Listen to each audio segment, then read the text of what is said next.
How you doing, guys? Welcome to the iMedics Coffee Shop podcast. Today we have a very special guest here in the form of a professional boxer called Anees Taj, as nicknamed Braveheart. And he is from Watford. His professional record so far is 3 fights, 0 losses and 2 knockouts. But before we get into that, we have Dr. Mo here and Dr. Sandoo here, who are the co-founders of iMedics. And we'd like to introduce you. So Dr. Mo, you want to go first? Absolutely. So first of all, welcome, Anees. Thank you for joining us, of course. My name is Dr. Mo. I'm a UK doctor. I've been a doctor now for 10 years in the National Health Service, and I specialise in family medicine. So I'm a GP by speciality. I'm also the co-founder of iMedics. So we educate about 12,000 doctors each and every year. Those are UK doctors. And iMedics was co-founded in 2017. So a very brief introduction to myself. So Vikas, if you want to introduce yourself, perhaps. Yeah, thank you very much, Mo. So again, welcome, and it's great to have you on this iMedics podcast today. So my name's Dr. Sandoo. I'm the co-founder of iMedics, which, as Mo has touched on, is a online medical education platform. We help kids get onto medical school with virtual work experience, lots of free webinars, as well as kind of exam revision resources for medical students, junior doctors, GP trainees, hospital doctors, and also international doctors who are looking to work in the UK. Do a bit of charity work as well. We're looking to expand into the humanitarian aid division. Worked as a GP in Greece and in Bangladesh for some of the refugees as a volunteer, and we're looking to utilise our database of doctors in the coming years so that we can help populations in need. I'm also a GP, so it's a family doctor. So I've been a doctor for about 9.5 years and a GP for about 3.5 years. And of course, we're still practicing as well. And I'm also part of the NHS England Clinical Entrepreneur Programme, which is quite useful for kind of business connections and mentoring and things.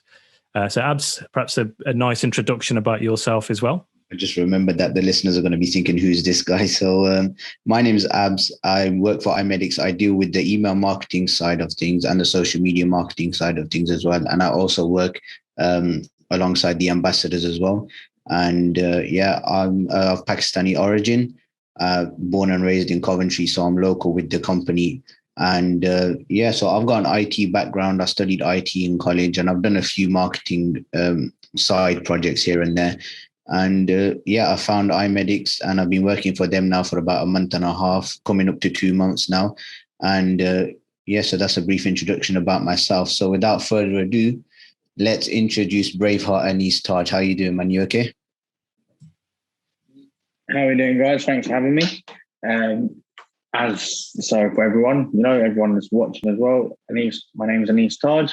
My nickname is Braveheart. I'm of mixed heritage, mixed Pakistani and Scottish heritage. My mother is Scottish. My father is second generation Pakistani from the Azad, Jammu and Kashmir region of Pakistan. Professional boxer now. I've had 3 fights, 3 wins, 2 by way of knockout. As an amateur, I was 2017 national champion for the Alliance England Boxing Association. 2017 England Challenge Belt winner. I've represented England 3 times. 2019 number 2 ranked Pakistani amateur boxer. Along with that, I was part of the Pakistani National Olympic squad, and I was ranked number 2 out there. So then I decided to turn pro, and at the moment 3-0, going for 4-0 on August the 7th. The date is. And inshallah, God willing, we'll be going for world titles. That's the plan. Perfect. Thank you for that introduction. We were very excited to have you here, so thank you for coming down. So let's just quickly move on to how you started. So what was your inspiration kind of when you started, amateur boxing or even just training? So boxing's always been something that we have been involved in as a family. We've watched it. I remember watching Tyson Lewis. I watched Jackie Ward. So it's stuff of the Muhammad Ali fights from back in the days. Countless videos, the older videotapes. You've got so many of them on the VHS that I just sit and watch at times. So it was something that I've always been involved in, but I've always been a sports person as well. So originally I was a rugby player as well as a footballer. Then eventually got into boxing a bit more until about 15 years old, when I went down to the gym in St Albans just before my 16th birthday. Started out there, and I haven't looked back. So perfect. Now, obviously, I have to put this in there that me and you are cousins, and obviously we've known each other. Unfortunately. Come on, man. Yeah. So I remember the days when you were doing rugby, and when I met you a few times, and you were slightly on the larger side than you are now. So talk us through kind of that journey of you losing that weight and how you went around doing it, your mental capacity to be able to keep it up. Over to you. All right. So when we say on the larger side, I wasn't too heavy, but I was chubby to a degree, quite a bit. But as a rugby player, you're always going to be fit. But the whole point is you don't have to be light. So there's never been an issue in having to diet. When I was a rugby player, even as a footballer, I was quite, a sturdy little tank in essence, and that's what was required of myself. But when it got into boxing, the whole aim of it is to be as light as possible, because the heavier you are, the bigger people that you're going to fight, and exactly. That's something that myself, I've fallen foul of that a number of times, because as I grew with age, I got bigger. So, growing height, growing size. But originally I think there was a picture that was taken that I'm sure Abz may have this inserted into the video. So this picture was taken in 2010. So this was about a year and a half before I actually started training boxing. At the time, I was fit for what I needed to be doing, but when it got to boxing, I knew I had to lose the weight. So just along with my training as down my boxing club, it would be going on my runs, and there would be times where you think about it, you're out on the run, you're getting the miles in, and it used to be just 2.5, 3 miles, but when you're not used to running that sort of distance 3 to 4 times a week, each week, and you're just getting into it, it plays on the mental side, because you start thinking to yourself, is it worth it? Why am I doing it? Do I need to do it? And there was times when on the run you start feeling a little bit weak, you're getting gassed a little bit. And then that's when it all starts getting in. It's a mental side of it. So it's, how do I keep myself? I'm not going to stop with myself. It's, if someone challenges me to do something, even if I challenge myself, I'm going to finish said challenge. So there'll be times where I'm running and it's me reminding myself as to why I'm running. I want to be a boxer. It's for, I want to be the best that I can be. So it'd be like a bit like in a movie where the main person is having a little argument with themselves in their head just to make them do something. And that's how it would be. And that's how I lost the weight, by getting out and doing it, but also, listening and fighting myself, the urge that we have to, just be comfortable. Exactly. But to end up losing weight, you need to get out of the comfort zone. You need to be put into essentially like a deer in headlights. You need to be put on the spot. You need to be at the forefront. You can't be comfortable with your life. You need to be taken out of that zone. I guess a lot of people kind of do that when they're put on the spotlight, and, when it gets hard for them, they tend to give up, and one thing with you is you kept your self-motivation up and you kept on trying to get to where you are now. And I think people need to understand that if they want to get somewhere and be successful with whatever they want to do, whether it's losing weight, whether it's just, a small task, they have to stick at it. And I guess that moves me on to asking you if you have any advice for anybody listening, they want to, be successful in something. What kind of tips can you give them? The main tip is just trying your best. And the saying of, if at first you don't succeed, try and try again. It's something that everyone says, but no one knows the true meaning. By that, it's not just something to, people say it as like, don't worry, first you don't succeed, try again. It's the saying in boxing is winners don't quit and quitters never win. Exactly. That comes into play. So whatever someone's doing, whether it's trying to pass a driving test, whether it's trying to pass, your medical test, whether it's, trying to pass to get into medical school, trying to pass your A-levels. If you don't pass them at first, make sure you keep trying. But each time that you fail or each time that you don't succeed, you need to pick up where you went wrong and use that as your, moving forward. If I didn't revise hard enough for this test, next time, make sure I revise double hard. Exactly. Etc. So that's the sort of advice that I would give. Exactly. Thank you for that, though. And I hope people benefit from that advice. Now, obviously, you're a professional boxer. Now, you had 3 fights. You haven't lost a single fight yet so far and 2 knockouts.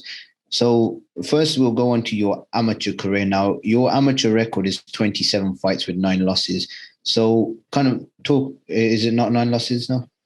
27 wins with 9 losses, so 36 fights. Okay, because what you said me was just 27. 27 wins, 9 losses. You're gonna take away some of my wins from me now. I'm trying to make you look bad here, but Anees, we'll have a word with him later. Don't worry. In the back room. I think you're gonna have to cut my wages for that one.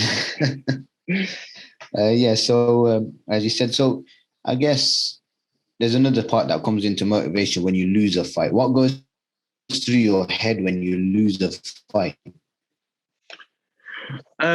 So it's the same. Everyone that I had lost to was significantly better than me. As when I started, again, as we knew, we've touched on that, I was a big lad. Yeah. So having someone who's fit at 83, 84 kilos at 16 years old, there's few and far of them between. And the ones that are there, most of them are in the top level, because those who, weren't good enough and stopped boxing. So very rarely you'd get, someone who would be like me, 2 fights, 3 fights, all wins, and you come up against someone who's had 6 and won 6. So you've got to delve into the deep end. And myself, this is exactly my 3rd fight was against someone who'd had 6 fights, 6 wins, and I was 2 wins, 2 fights. And it was a step up. I lost the fight on points, and it was something that as soon as I got out, I was annoyed at myself. Yeah. Not because I got beaten, but because I felt like had I prepared better, had I, in the fight gone that extra distance, I might have won the fight. So from then on, dealing with the losses has always been sort of going back to the drawing board. And I always recorded my fights. So I'd watch a fight back, not once, not twice, winning the fight or losing the fight. It would be about 10 to 15 times. And I'll break down where I went wrong. And then I'd go back to the club. Normally, you win a fight, you have a few days off. When I lost a fight, I wouldn't give myself a day off. I'd be back in the next day working on, even if it wasn't full training, I'd be there going through the motions on what I did wrong and trying to work to correct these errors. Of course, man. And sorry, Karim.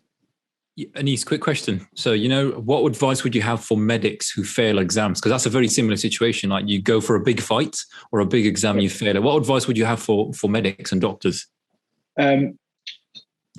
With the medical exams, I'm unsure as to how they would work. I've got a law degree, and on my law degree, a few of my friends who failed an exam, they would receive their paper back.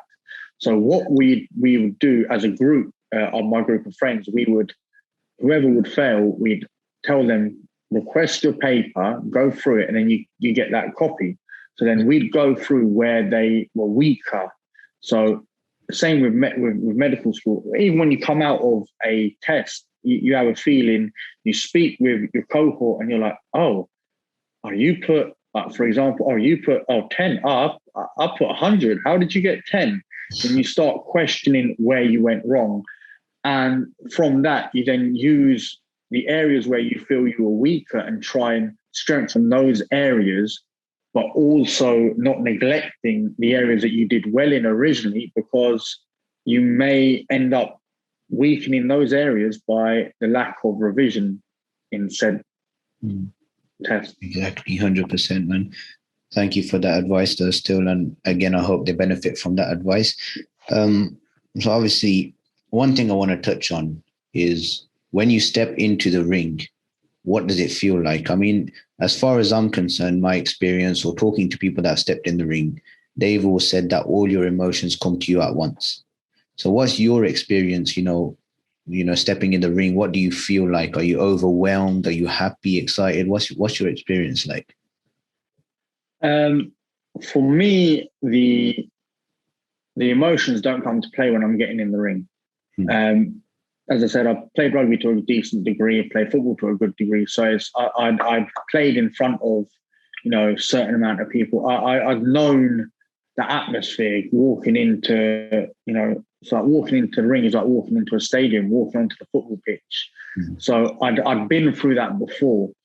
But for myself, where my first fight was, it was a very sort of busy pub. So it was crowded. So walking through, you have people, and you're from the opposing club. Yeah. This is that club, the person you're fighting fights for the club that are holding the show. So he's got all his supporters. I've got about 5 or 6 people there to shouting my name. So when it's Anees Taj in here, a few people clapping. It's some people find that, for example, there's people at my club that felt overwhelmed, that froze. Whereas for myself, it was more on the way in, a few hours beforehand, where you're looking around, you're trying to find out who looks like your opponent. So you're trying to gauge everyone in the crowd of boxers that are weighing in until you go, that guy looks my weight. And it's like, you start thinking, he looks a bit better than me. He looks a bit stronger than me. But that was my first fight was like that. As soon as I got in the ring, it was down to business. And after that, I kept it on a sort of stage where trying not to let my emotions get the better of me. I'd rather have that the day before or 2 days before, I'd go through my mind what could happen in the fight. And then on the day, a bit like Mike Tyson said, I stopped, people, they would call my name. I wouldn't acknowledge that my name was called. I wouldn't, say hello to the fans or anything like that. It was just simple staring at the guy, not blinking at him. And as soon as he blinks, that's it. I've got him. I've beaten him. Yeah. And if I hadn't beaten him, it's that mental side of things. So it's like, are you going to be able to get deeper into it? If I go hard, are you going to be able to go as hard as me? So I guess is what they call entering God mode. As I've said that, either beast mode or God mode. It's basically, you're focused. Now, as soon as, like Mike Tyson, you said, as soon as he blinks, you've got into his head. And I guess that's your kind of style. You're mixing like styles with Mike Tyson, mental wise, you got Muhammad Ali styles when you fight, Roy Jones Jr. So talk us through a little bit about those. I know they're your inspirations, you did touch on that before. So talk us through a little bit more about that. So if a boxer tells you he doesn't have anything from another boxer, past or present, he's a liar. That's just the long and short of it. Boxing is the art of imitation. So each boxer has shades of a boxer from the past or boxer from the present in them.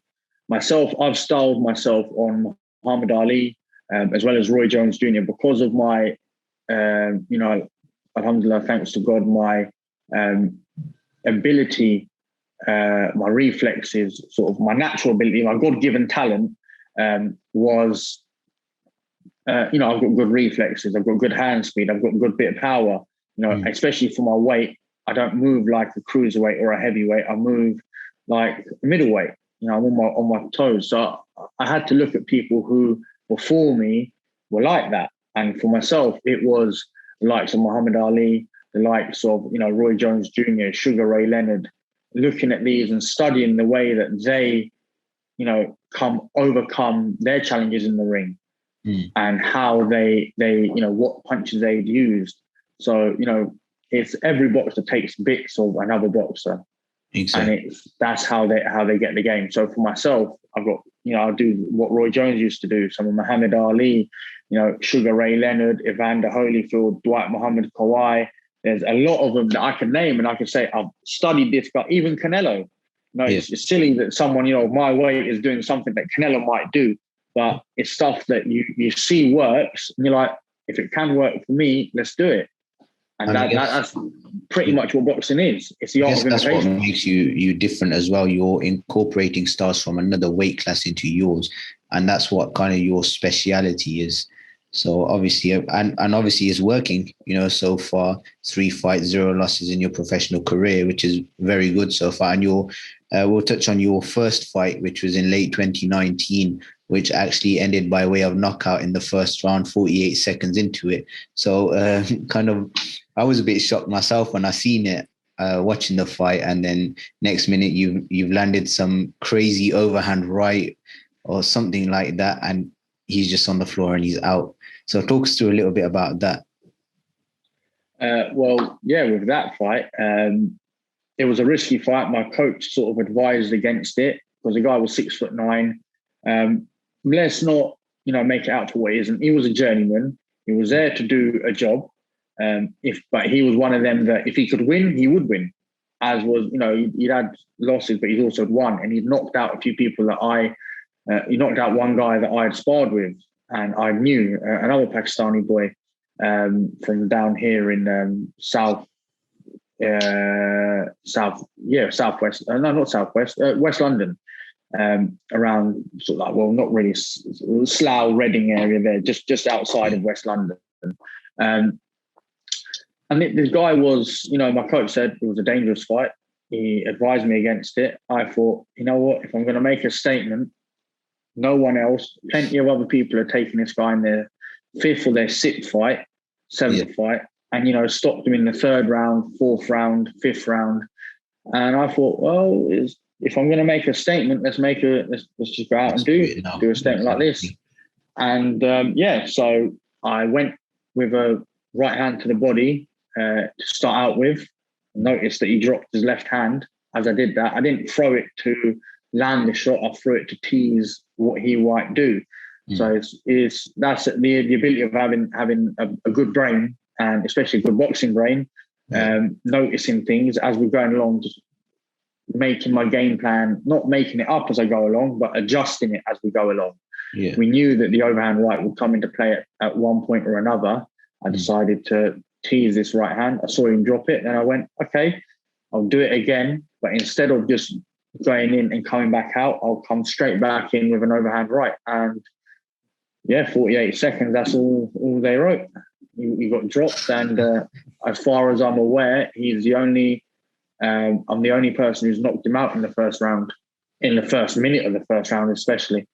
I think Abz was gutted. He had his popcorn ready, sitting down for maybe 20, 30 minutes, and everything ended after. He went to get a cup of tea, and the next thing you know, Anees has got his hand up. Anees, I've got a quick question for you, actually, just touching on this. So, what does it feel like on fight night? Because I know you just mentioned that sometimes, there's hostile crowd. And also you touched on the weigh-in, like when you're looking, I might be fighting this guy. Like, how did you feel? This is your first professional fight. The headgear's gone. Like, talk me through the weigh-in and then how you felt in the dressing room. Like, this is fight night, Anees Taj, first professional bout. So for my debut, it was at York Hall, which is, in England it's known as, sort of like Madison Square Garden is known as the Mecca of boxing in America. As much as I dislike the phrase the Mecca of, but it's something that's said. And York Hall is the same in England. It's the home of boxing. So on the way in, I knew who my guy was because he was 6'9". You couldn't miss the guy. My father looked at me and he said to me, "You have to pick him, didn't you?" And my father's not a short guy either. He's a big guy. And he just looked at me, he goes, Yeah, I don't think you're knocking him out because his face looked as wide as anything.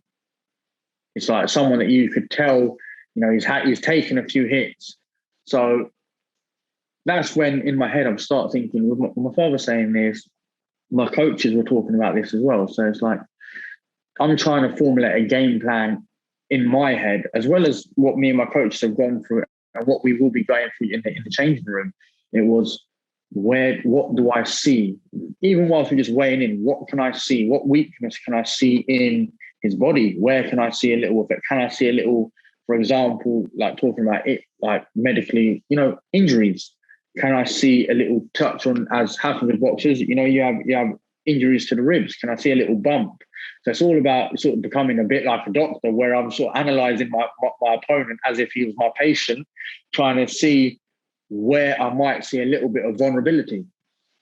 Then when we got into, the changing room, went and had a bit of lunch, the weigh-in was early morning, and then went and had a bit of lunch, just speaking about it. And my mind stops going from being nice, nice Anees, the gentle, friendly giant, as some people call me, to being hard-nosed so-and-so.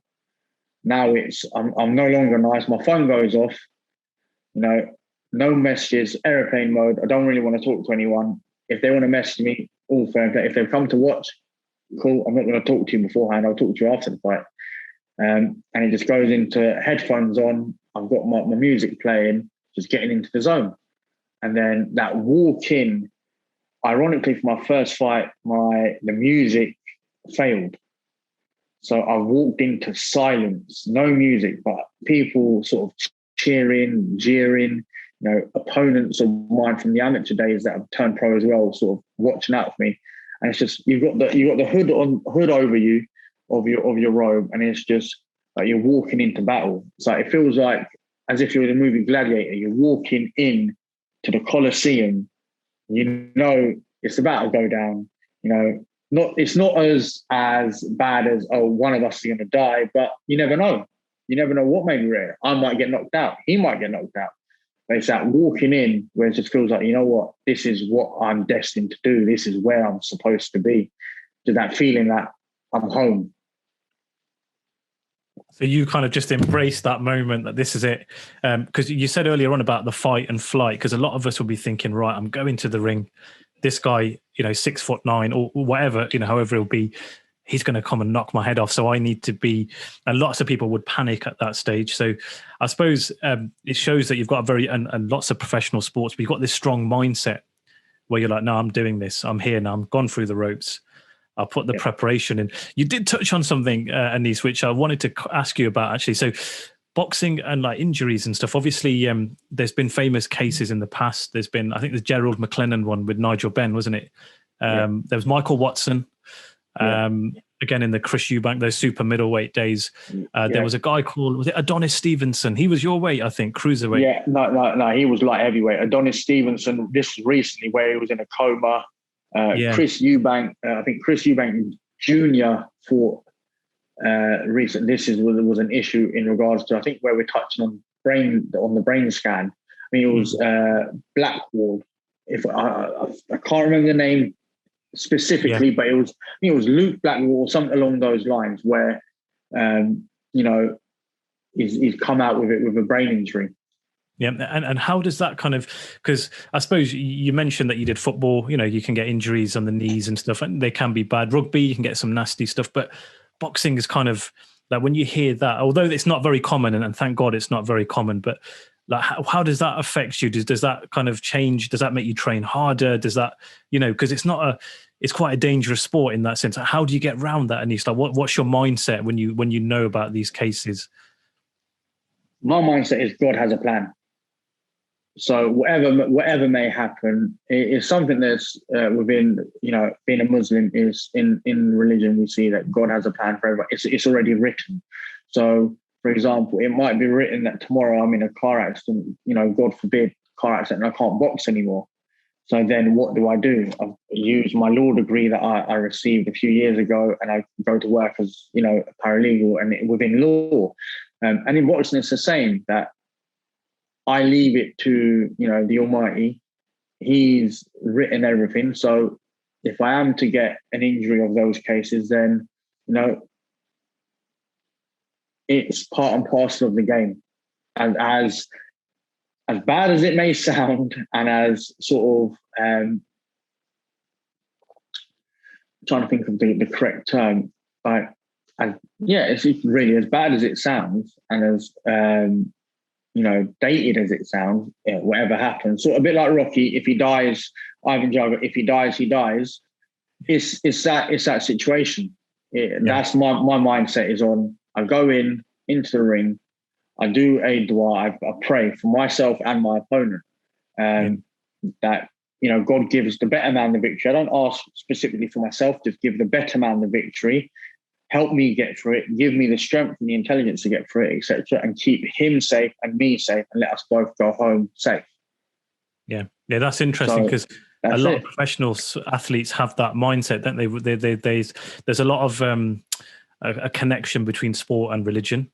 So when I suppose you've answered it actually, which is, how do I deal with the pressures? And actually, some of it is destiny you put down to, you know, God's plan, and also you pray, which is, you know, protect me and obviously protect my opponent as well. But so I suppose that's a good protective mechanism, because then you're taking that pressure away from yourself, and you're like, look, I've put my trust in God and I'm going to give it my best. So that's interesting. I just want to touch on something while we're on that topic, because you told us something interesting about the British Boxing Board of Control, and they do have a protocol, because obviously, like you said, there has to be some kind of, you know, mechanism to support boxers. And you said about MRI heads, and also the MRA, which is the kind of the magnetic resonance, but the angiography type, where they look at the blood vessels and stuff. Just talk us through the kind of medical protocols that you go through.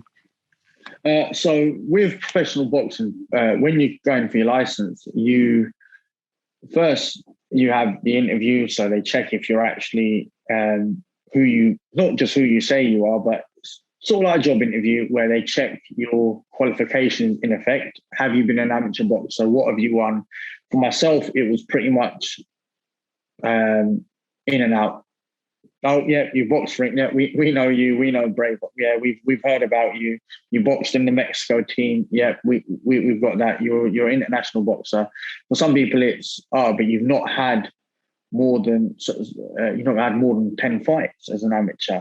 So then they ask, well, we might give you a license, but on the basis that you have a trial where we need to see if you're up to the standard of what a professional boxer should be. This is to save those who might have only had 2 or 3 fights going in and getting hurt, where, you know, a brain scan and a medical can only, prevent so much. Whereas if you're putting in any old person to get in the ring, they could get hurt if they're going up against someone who is trained, you know, properly, as they should be. So in the medical, you know, blood, we have blood tests for.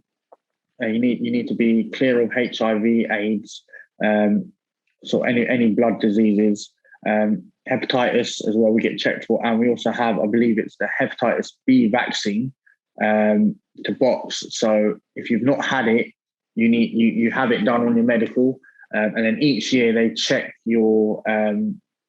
I think they do the blood test to check to make sure that you're still at the sufficient level of. Like immunity and stuff. Yeah, immunity and protection. Yeah, otherwise you have a booster. And then in addition to that, so not only do you have to pass that, you have to then pass the brain scan. So the British Boxing Board of Control have probably one of the most stringent medicals in the world. And it's known for that. A lot of people, I boxed in Serbia recently, they said the same. They said, you know, the British one is one of the most strictest medicals that you can have. But it's because of the history. For example, you got Michael Watson, you know, with his injuries. You got the most recent one with Chris Eubank and Luke Blackwell, I think it was. You know, and you just see boxing is a sport where you're taking blows to the head, not just the body, you're taking it to the head. So there's going to be issues around your brain, and if it's protected enough, and if it, you know, you need to have preventative measures. So not only do we have the MRI, we have the MRA, which a lot of other countries don't do. So anyone from the board who comes over, they may have had an MRI scan that's, you know, perfect, but they need to get the MRA done as well to make sure that they can ensure that there's no issues with anything to do with your brain. And then if there is, you then have a brain assessment done by a brain specialist to make sure that if there is and this is only like slight changes over the years, if there's something significant, you don't get your license. My coach was fell foul of that exact rule because he failed his brain scan, but it changed to a certain degree where they said they wouldn't give him a license. That's interesting. And is this an annual, or is this after each fight, or is it annual? It's as far as I know, it's annual. If you get stopped, I think there's another rule, but I've not known too much about that because I've not been stopped. But I think it's you might need to get another MRI done to see if you have a concussion or if you have any issues. Yeah. And hopefully you won't get stopped either. Hopefully you'll be the guy going on to bigger and better things. Will be the other question I wanted to ask you, Anees, you know, the boxing doctors. So on fight night, you've got the doctors that come in. Now, obviously, when we watch it on telly, we see somebody gets knocked out. Doctor comes in. If it's really bad, they often give oxygen, but sometimes it's not that bad a knockout. You know, the guy recovers within a few seconds. They shine the pupils, a torch into the eye. Do they do a further assessment when you're back in the dressing room, like check the nerves and stuff? Or Yeah. So they do. Before you go out, you have to see the doctor as well. Same in the amateurs, but in the professionals, it's obviously a bit more stringent. I'll say that it's similar in the amateurs, but after the fight, they'll check you. So with my opponent in my first fight, and my third fight, the doctor checks him in the ring. Everyone will claim they're okay. The doctor then takes you back and do a few sort of like tests just to see, reactions, if everything's all right with your brain. Because from what I spoke to one of the doctors, he said that there are some tests that we could do here, with reactions and like reflexes to a degree where we can see if there has been any further damage. So not just when they look at your pupils, if they dilate or if they stay dilated, they do take you out and do a few more tests in the back of once they've got you sitting down, sort of rested in the back rooms. So they do, and they've got a big duty of care towards professional athletes because they are there to help prevent as much as they can further injuries. And it's all it takes is not having one properly done check after a fight. And if the guy's boxing a week later and he falls foul, and such as Adonis Stevenson fell into a coma, having issues like that where you may fall into a coma, where you may have a blood clot, you're swelling on the brain, issues like that. Yeah, that's really interesting, and I suppose it's good to know that from a boxing fan point of view as well, that they have a system in place which not only first it tries to prevent, so it's actually looking for the problem before it even starts, and then obviously post-fight detection. So after someone's had a few shots to the head, they've got a system. So that's quite useful to know, Anees. And obviously, I'm glad they've got that, and it's good that they're strict with it as well. I've got an interesting one. Obviously, so I've been looking at Anees's Instagram, which we will add to our platform. It's the Anees Taj official one, and I come across. So I can see that you were with Joe Joyce. So some people may not know who he is, but the boxing fans will know that Joe Joyce is a former Olympian. He's on the verge of a world title shot. He's very close to fighting Anthony Joshua. I think he beat Daniel Dubois recently, didn't he? Fractured his cheekbone. And I can see that you're actually with him. You've been sparring and stuff. So talk me through what that was like, because obviously you're at the beginning of your career and he's kind of just on the fringe of world level. Like how did you find that? What kind of, and I suppose there was so much to learn from that as well. Funny enough, I'll be there tonight. So I'll be back with him tonight. I think tonight might be my last sparring session with him in prep for his next fight, because they'll be winding down. But so sparring Joe, it come about, I was offered it, and upon hearing that you got myself, I normally stand at about 95, 96 kilos. So if we're talking stones, we're talking about 15 and a bit stones. when I'm out of fights. I sparred his management company is S-Jam. So I sparred another one of their heavyweights in January when I was about 97 kilos at the time, and, gave him a good spar. And my style was one where I'm not going to go crazy with shots. I've got good head movement, especially when I'm at heavyweight. I've fought a number of times super heavyweight in the amateurs, at super heavyweight. So I've been I know what it's like fighting and sparring with the bigger lads. When it came about, I'm a similar stature in terms of height, reach to a degree, and just shots that I use to his upcoming opponent, Carlos Takam. So when it came about, I was like, you know what? Perfect. I would, love to spar him. There is that issue where at the moment I'm standing at 92 kilos because I've just come off a fight and I went back into camp after a few weeks. So I didn't really gain much weight. Caught COVID as well. So any weight gain that I might have had was negated from being ill. And so I was standing at 92 kilos. So I thought, if it gets a bit ridiculous, because he stands at about 19 stone, whereas I'm just over 14 stone 4. So it's five stones almost of weight difference. So I was like, if it gets ridiculous and I start getting injured, there's no point in doing it because it's not going to change my life. It's not like I'm getting paid 100 grand to jump in the ring with him as a spar. But it was brilliant sparring. He is, a gentleman inside the ring, outside the ring. He's got that mean streak about him. And I could tell why he's called the Juggernaut. He's got a chin and a half. I threw everything at him, and I threw the kitchen sink at him, and probably the bathroom toilet as well, and the bath, everything. And he just caught him with the peach of a shot, and he just, boom, heads turned, looked back at me. Then I thought, I'll get him again. Throw the same shot again. Landed, same reaction. Threw it again 3 times in the space of 25, 30 seconds. The same shot that I've knocked out people, knocked my debut opponent out with, knocked my third opponent out with. And he's just looking back at me. I thought, okay, I might need to use another shot. And my coach from the outside shouts in, Anees, use other shots. So I thought, okay, I can't stop him. I can't knock him down. I can't hurt him. There's no point in me trying to overly do it. So, started changing it up, using different shots. But it's a brilliant experience. Just being in there with someone of his experience, not just in the professional side, but the amateur side as well.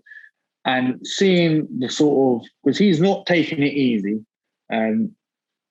regardless of weight, he's not taking it easy because he's also training for his fight. So it wouldn't be fair on him if I expected him to go 50% on me just because I'm a little bit lighter. Obviously, he won't take the mick, in trying to knock me out if he did hurt me. But he's there to do his prep, and I'm there to do a job in getting him ready for this fight. So it showed me that where I am now isn't too far away from, my experience that I had as an amateur, holds me in good stead. Because if I'm in with Joe and I'm giving it to him quite well as well, it shows that, that my jump that will have to be made, inshallah, when I get to that sort of level is not as big as some may expect. Some people coming out of the amateurs, there's such a big gap between, where they are to even British level. And some people just find that too hard to close the gap. And when they eventually get to British level, they get hurt and they get stopped and they get, they lose to these people who, have been Olympians or have that international experience.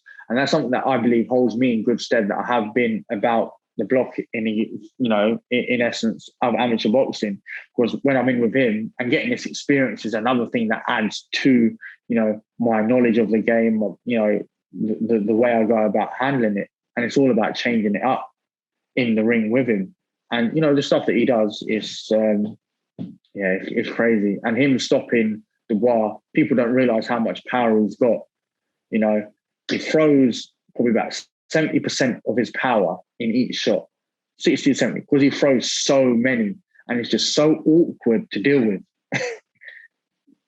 Yeah, you're right. I mean, I watched the Daniel Dubois fight actually, and it was a very highly anticipated because they were both like on the fringe, weren't they?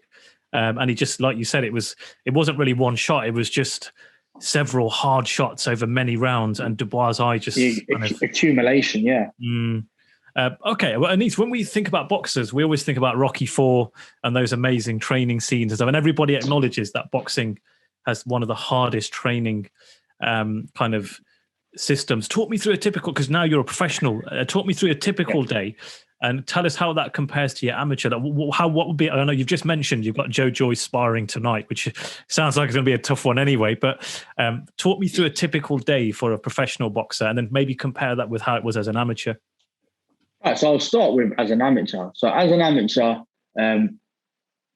originally starting out, it was 3 times a week at my boxing club, 2 hours a day, and then 2 to 3 times running a week, and it would be 2 to 3 miles depending on what the prep was. When I reached up to international level, international level, fighting 3-minute rounds, and it got a little bit faster paced.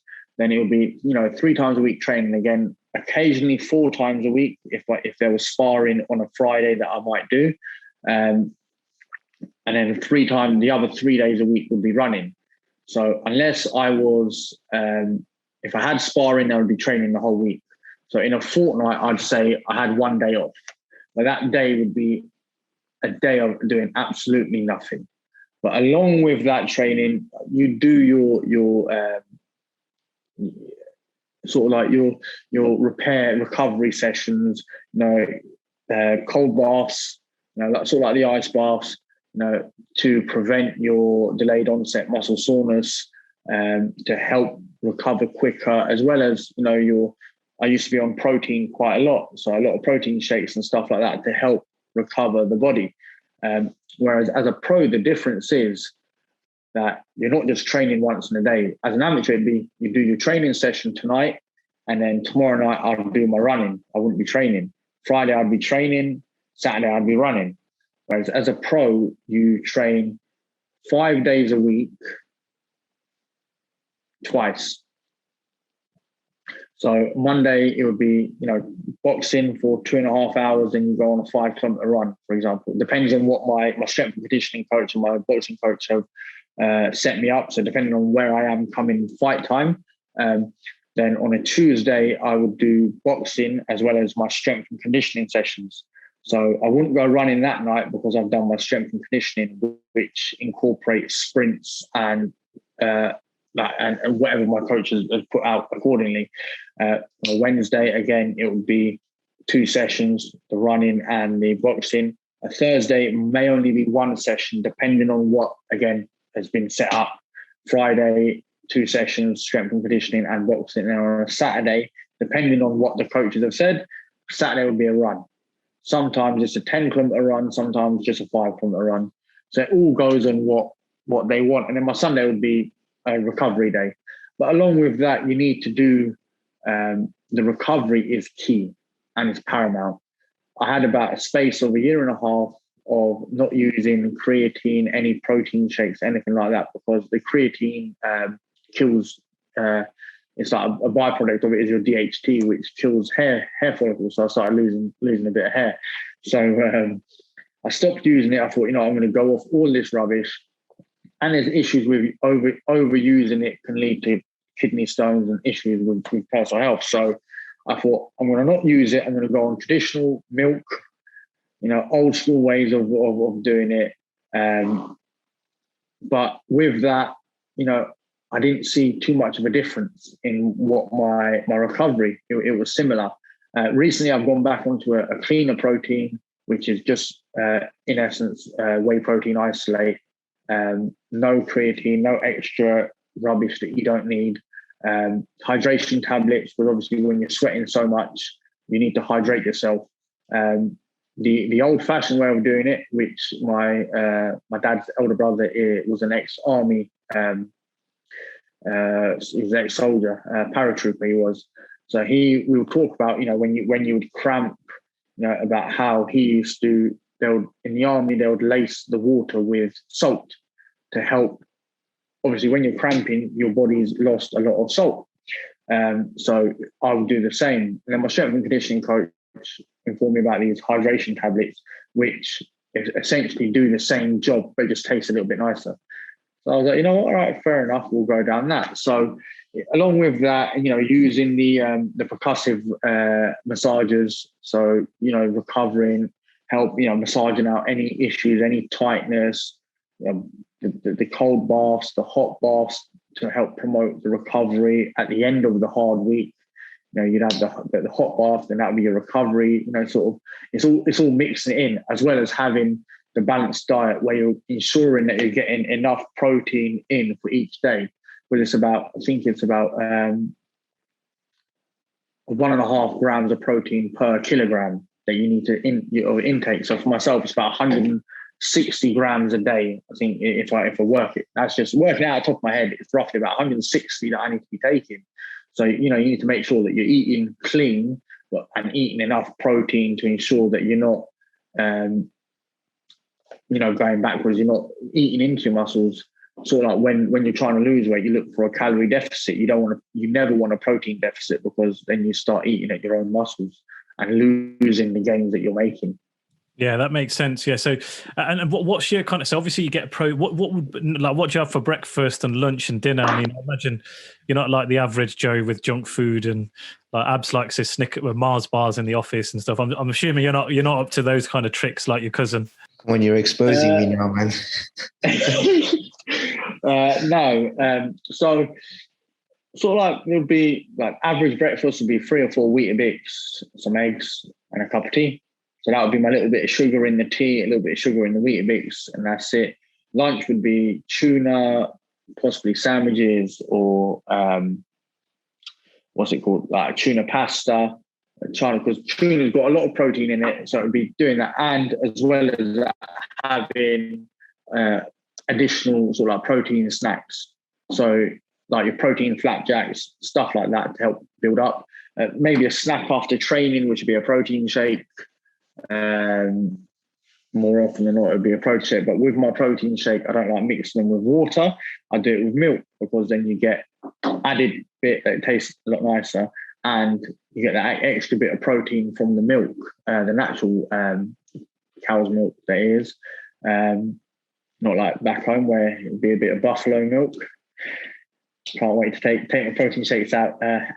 But then dinner, it would be dinner. I'm a bit old school. I go a bit more for the obviously being in an Asian household. We've got the chapatis, the curry, but mainly what I would have is meat, as well as a bit of veg. So it would depend on whatever's made. More often than not, it'll be some chicken with some veg, or mutton with veg, depending on whatever has been made.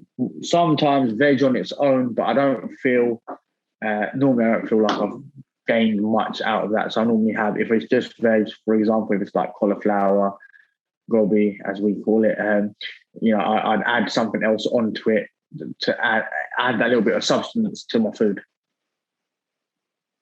Yeah, that sounds interesting. So you've got a good varied diet. But do you ever binge on junk anyway when you think, you know what, I've got a day off today? Or have you got that mindset, which is you see, there are times where you need a bit of sugar. So there might be a time where, and it's, all athletes know it, you get even without having like diabetes and whatnot, you have when your sugar goes low and like you see the shaking.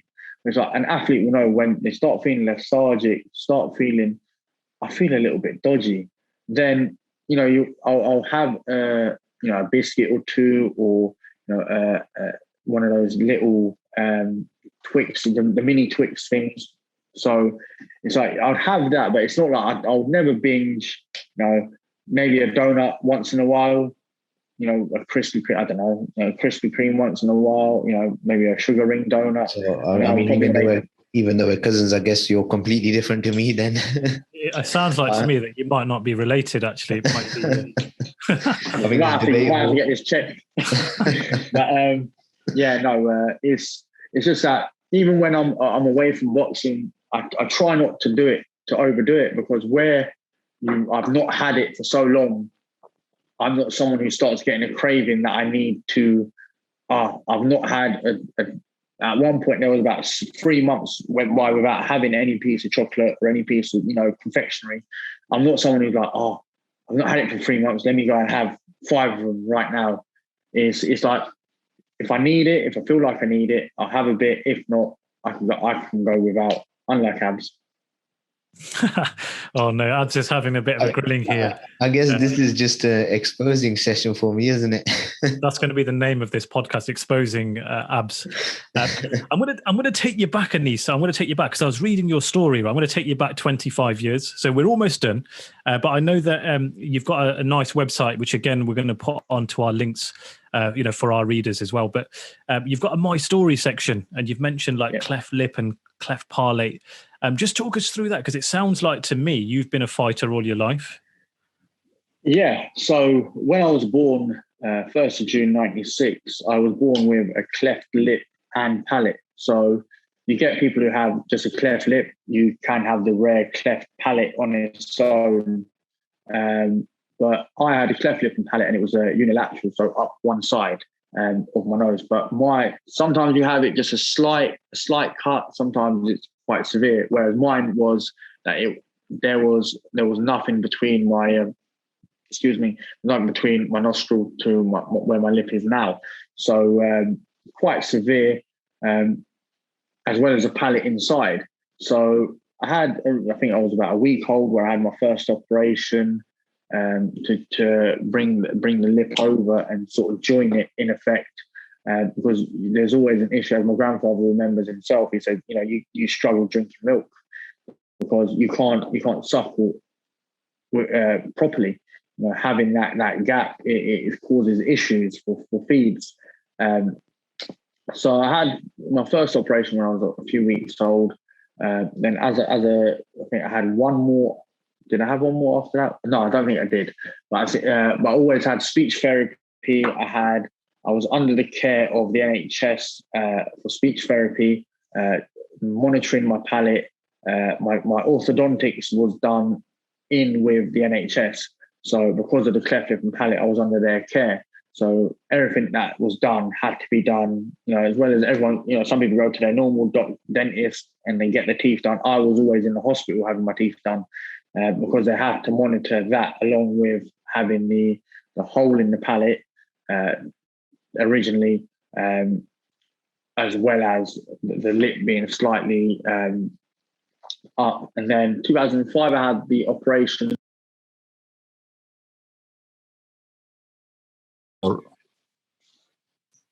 Okay, so I'm going to turn my Audacity on in 5 seconds. Yeah, 5, 4. I'm just going to basically click the pause button. So Mine's 5. in 3. So there you go. Yep. 2, 1. Perfect. Yep. So we're now recording. Just brief break, but we're now back recording. Right. So Anees, I was looking at your website. Obviously, we're going to put that in our links. Anees has got a nice website, a bit about who he is, his background.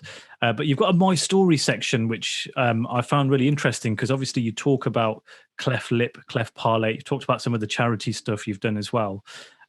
To me, it sounds like you, going back 25 years, has already started that ability to fight against things, fight against the adversity.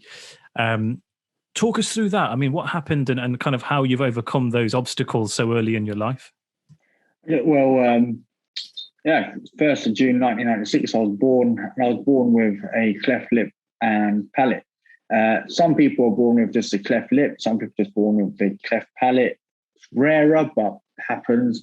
I was born with both cleft lip and palate, and this was a unilateral cleft lip palate. So it went up one side into my nostrils, into my nostril, and it was quite severe. Where between my nostril and where my lip is now, there was nothing. And my grandfather remembers that when I was born, I couldn't suckle. You struggle having feeds because you've just not got the ability. And I had an operation. I think I was a week old, and I had my first operation where they were connected the lip up and sort of had a makeshift lip, trying to connect what was not there, where the muscle had split. And that was the only operation I had until it was 2005 where I had a bone graft, which was to cover the cleft palate. So they took a shaving of my hip bone and put it in my mouth and sewed it up. And from that, it all fused together to try and cover the lip. But, where normal people have their, dentist private or, with a normal provider, I had all my orthodontics done by the NHS. So because of the cleft lip and palate, they had to monitor the effects of, say, having fixed braces. They're all done by the NHS team here where I am in Watford. Their special maxillofacial team. So, monitoring the effect that the fixed braces at first, the retainers, issues that may be caused by the cleft palate onto my orthodontics. So, my upper jaw is slightly different, to my lower jaw. So because of the cleft palate, it's a little bit angled. So it's always, people always are going to make fun of it. Some people have opinions on it, and as I think, they can go and I'm not going to be rude, and I'm not of that sort. So they can go and do certain things to themselves. So to put it in the nicest way, but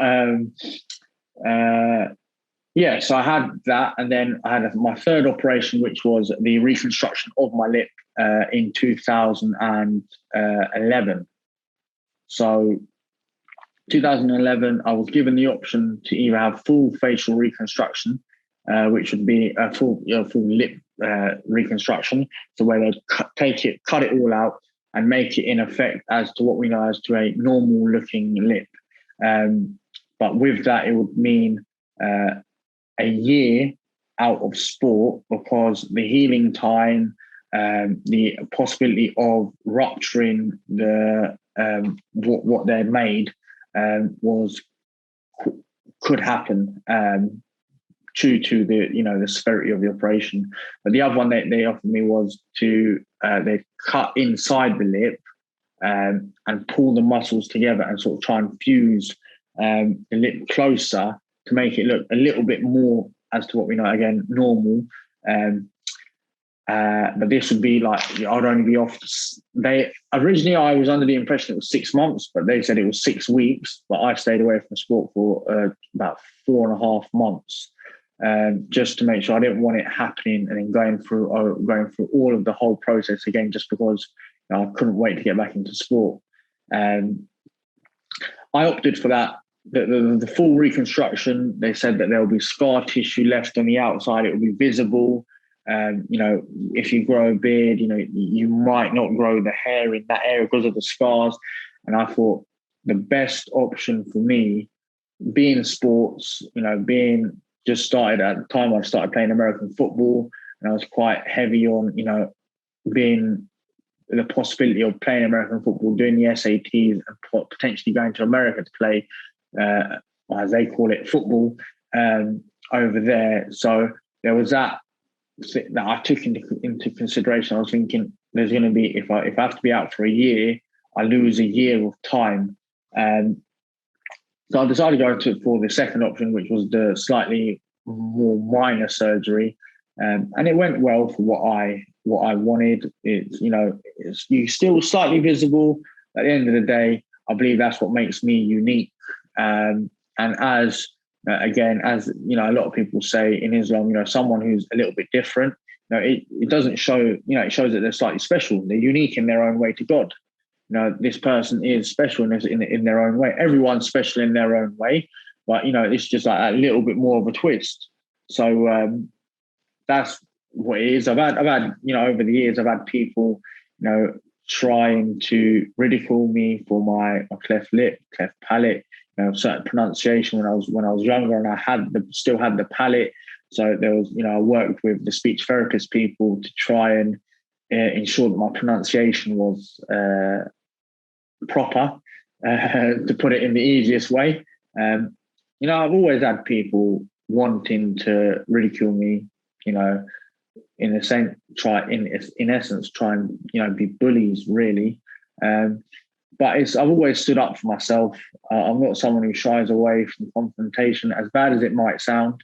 You know, if someone's going to try and confront me about an issue that, you know, is nothing that I can control, I can't control how I was made. You know, only God controls that.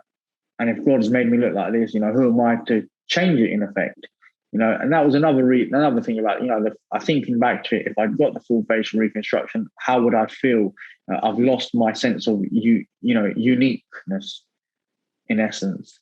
So yeah, I've been a fighter since I was a child, fighting through the adversity of having the cleft lip and palate, and going through the operations and, you know, the hospital stays.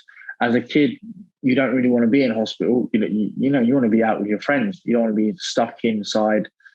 You know, where I was in the hospital when I was 2005. You know, stuck inside a hospital for a week and a half, and then when I got out, I had to stay at home for 2 weeks before I could go back to school. And even then, I couldn't do sport for a further, I think it was 4.5, 5 months on top of that because of the bone graft.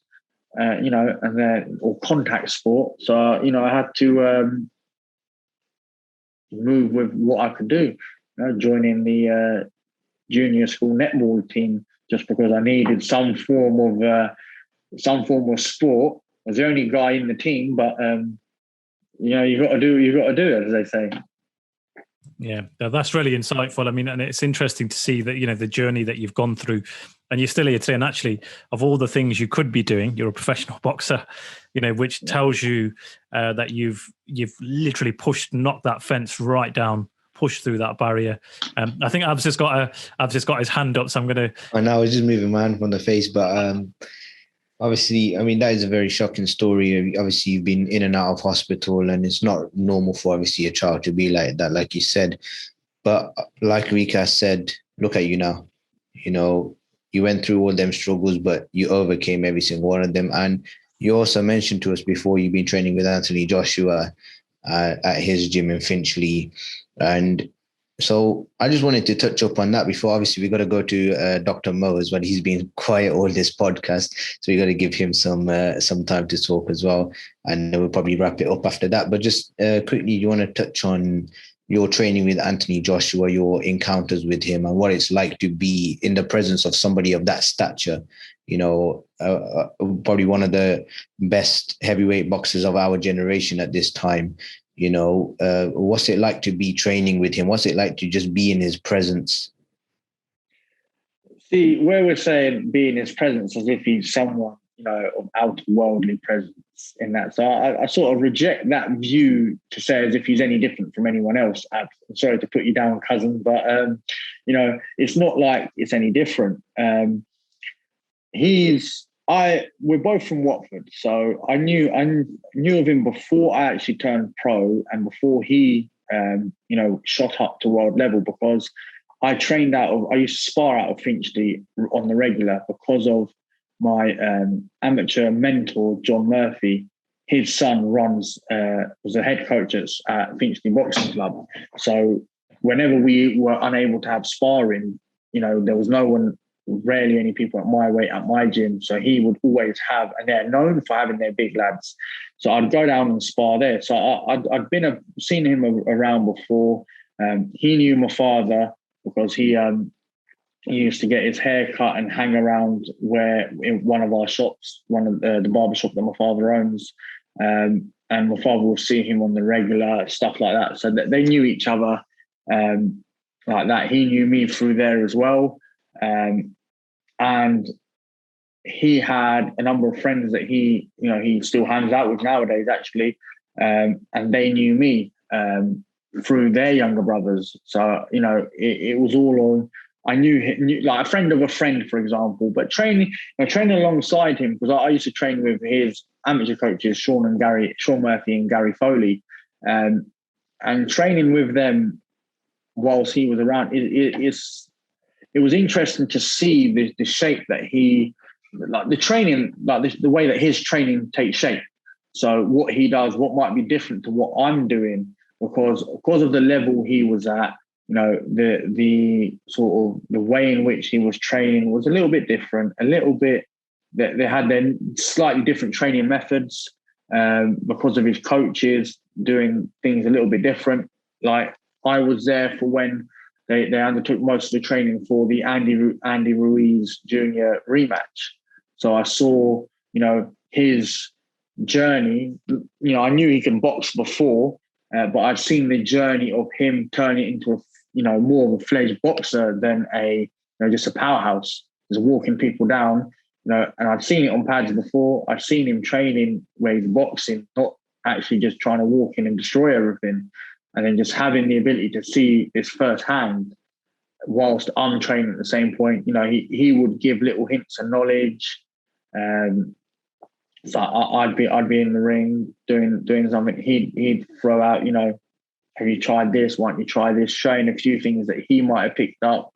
Myself giving slight suggestions where I might not feel like, where I don't feel like I'm overstepping my mark, because I don't want to feel like I'm intruding on his coaches and him, but just saying, have you thought about this or this? Will that work? Sort of like questioning their minds, sort of like picking at their brains. Because again, like I said earlier with boxers, is you're never just yourself. Every boxer's picked something up from someone else. And it's the same with coaches. No coach has the same teaching style. Some may have similar styles, but someone teaches something in a different way than someone else might. And picking people's brains who are of that experience is brilliant. And it was nice just being in the gym, the experience, the laughs, the jokes, the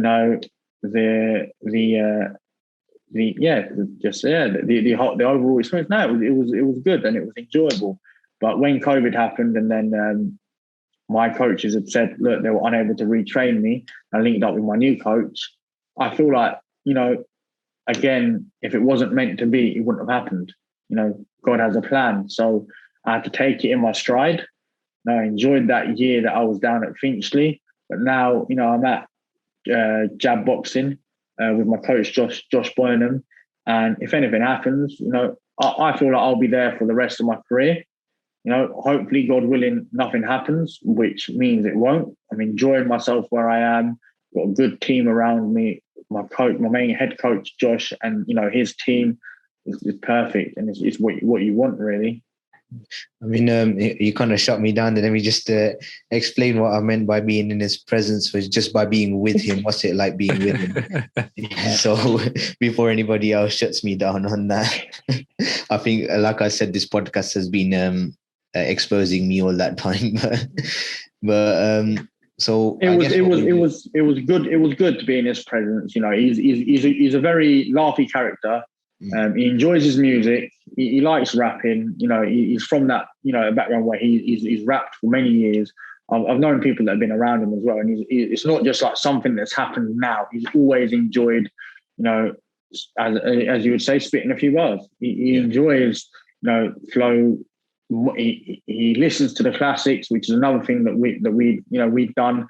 We'd be training and playing a bit of Biggie Smalls, rapping along to the songs. And it's just, just certain things like that you don't do all the time, Yeah. And not everyone would do that as well. That's the other thing. Exactly. And I mean, I guess having a good relationship with the people that you train with is key in the gym. Yeah. And so I guess right now what we'll do is we'll move on. I think obviously Dr. Mo wants his part in the podcast as well. He's got a few questions to ask. So yeah, Dr. Mo, over to you. So Abz, you're probably too young to know who Biggie Smalls is, unless you've watched Netflix documentaries. I know who Biggie Smalls is. Okay. Right. So Anees, a couple of minutes left. We'll do some quick fire friendly questions, I guess. Make it a bit lighthearted. These two have been up all night creating notes and creating some of the serious questions, but let's move on to some lighthearted quick fire questions. Muhammad Ali's fight with Sonny Liston, Phantom Punch, did it connect or not connect? Your opinion? Connected. Okay, great.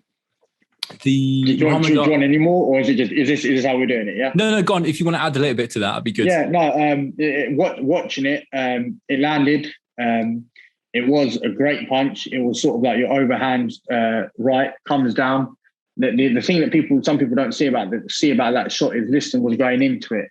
So it's a bit like my recent knockout where you throw the punch, and if the person's going down, it's that thing, Sir Isaac Newton, gravity. So the gravity pulls the punch down. So the force of a punch coming down is a lot stronger than the force of a punch going up. So where it's come down, it's affected him. I think it landed. So okay, second question. Muhammad Ali, George Foreman, should he have thrown that last punch? No. Okay. He saved Foreman's life.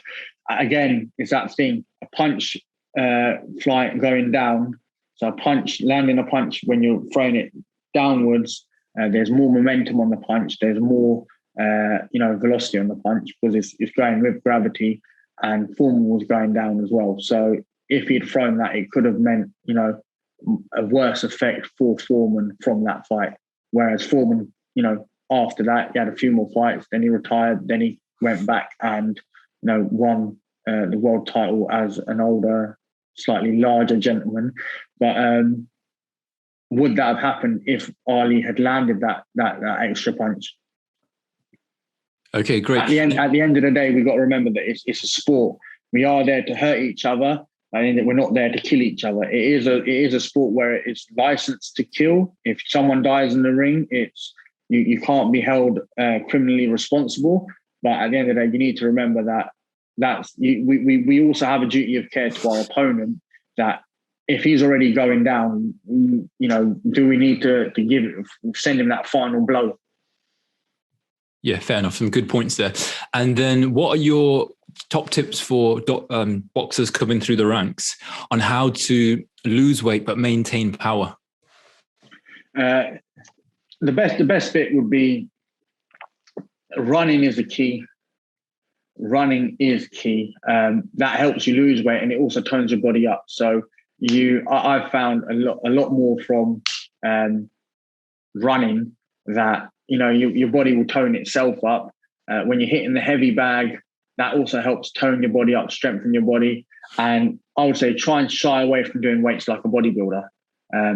You're not there. Some people might think, the new era of boxing is to be looking like a bodybuilder, ripped up, big muscles, six pack. I'm built a bit like an old school fighter where might not look physically pleasing to, or aesthetically pleasing to others, to the, men or women alike. Might not be a poster boy, but I'm not there to look good. I'm there to box good.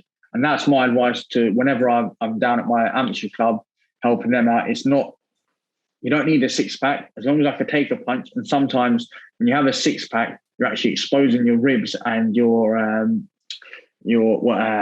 what they call the inner muscles alongside the ribs, the intercostal muscles. Intercostal, that's it. Yeah.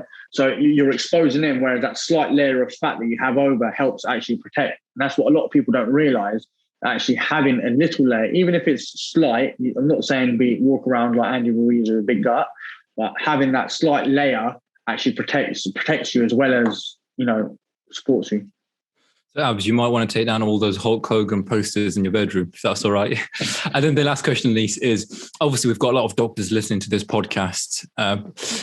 Any messages to them? Anything you want to shout out to them before we kind of wrap up? Especially in this current climate, I just want to say thank you to everyone for all the hard work they've done over the coronavirus, especially. Even before I understand the role, and being a doctor is very time consuming, and there's a lot of pressure on it, because if you do something slightly wrong, it can end up so badly for someone. So it's like the pressure, the time that we're in at the moment, especially the pressure that there is on doctors, to help everyone, and try and stay safe themselves whilst also trying to protect everyone from the coronavirus. I just want to say, keep up the good work to everyone. Keep smashing it, to put it in, a colloquial way. Keep smashing it, keep doing what you're doing, and, just keep striving for greatness, because that's where we know we'll never let ourselves fall behind or fall off or, lack certain areas. is where we strive for greatness, because we strive to be better than we were the day before. Perfect. So Abz, over to you if you want to start bringing this to a close. Yeah, so obviously it's been quite an interesting podcast. Thank you very much, Anees, for all the advice and all the tips that you gave, and obviously for thanking the doctors for what they do. And obviously, as Mo and Vikas are both doctors as well, so they've had their hand in saving lives as well. And thank you for that as well. And yeah, so we hope you the best in your career, and hopefully we see you like you want to be one of the greatest boxers. You want to be known as one of the best boxers that's ever lived. And hopefully we see you at that ranks. I mean, the way you're going now, there's no reason why you shouldn't be there. And so Anees Taj, if you want to go follow him on Instagram, it's at Anees Taj Officials. We will be shouting it out on our own Instagram as well. That's inspire_medics. And all his social media links will be on there as well. So Facebook, Twitter. And thank you very much, guys, for listening. And thank you very much, Mo and Vikas and Anees Taj, for coming. And thank you very much. Have a nice day. Yeah, brilliant. Thank you very much, Anees. So obviously, it's been a pleasure speaking to you, really. So your journey has got lots of really inspirational points. And you're really young. You're only 25. You've told us about the cleft lip. You told us about, some of the struggles that you've had in your life, how you overcame them. You've got a law degree, so you've been to university, you've overcome the ups and downs. Amateur level, you've gone in, represented internationally, ABA elite champion, and now you've got your professional career 3-0. So, we're all excited really to see which direction you take it in. I don't really use Instagram that much, but I have got my account and I am going to be following Anees Taj Official, and I will tell all my friends. I've got a lot of boxing fans that I know, so I'm going to definitely give you a shout out. And I'm looking forward to seeing your journey, because August the 7th, we're going to definitely keep an eye on that.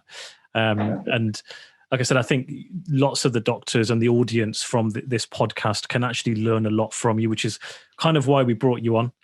We knew you had a good story to tell. You've overcome all the obstacles. You've proven that. I think the most important thing from this podcast is you've proven that if you've got a strong mindset, if you work hard, if you've got good commitment, dedication, and faith as well, if you bring that together, you can end up being successful, whether you're a boxer, you're a doctor, you're a lawyer, a nurse, or whatever it is that you want to go and do. So for me, it's a massive thank you. I mean, I know Abz was going to have the last word, but I thought I've got to just give you, because I think I've actually really enjoyed it. I've been listening to you carefully over this little round podcast thing that's blocking my thing. So I've just been listening carefully, and I found it very inspirational. And I think you should be very proud of yourself, and so should your family, for a 25-year-old to have done that much.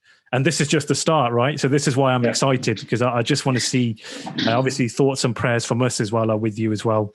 And I've got lots of boxing fans in my family. I've got lots of friends, even people that, I've studied and done stuff with, and they're all big fight fans. So they're definitely going to be on looking out for Anees Taj. I mean, a quick one. Sorry, go on before I say it. No, I was just about to say thank you to all of you guys having me on. For when Abz made the original suggestion, I was like, what, as a good inspirational mind, Easy E once said, all publicity is good publicity. So, it's not something that I might have envisioned a few months ago. IFL TV, boxing related, everything, Inspire Medic. I'm not a medic, but at the same point, the history that I've got, it is worth talking about. And I just want to say, thank you guys for having me on, and it's been a pleasure. You're most welcome. And Vikas also touched on your family being proud of your cousin. So I know from this side, we're all proud of you. You've done good, and we're all rooting for you, and we're all praying for you. So thank you very much, and you're welcome. And likewise, Anees, it's similar to what Vikas and Abz has said. I like the fact that you're quite humble and you're down to earth, especially at 25. Remember when I was 25, straight out of medical school? Well, yes, now. And I guess that'd be nice to see you continue that kind of level-headedness as you go through your career and get bigger and bigger, no doubt. So big thank you from iMedics, from all the doctors that are on our platform. I'm sure they'll be messaging you once they see this podcast. Thank you. Well, if I wasn't humble, my granddad would know to slap me a few times. Thank you for watching. Please click now to subscribe to our YouTube channel for more videos and content.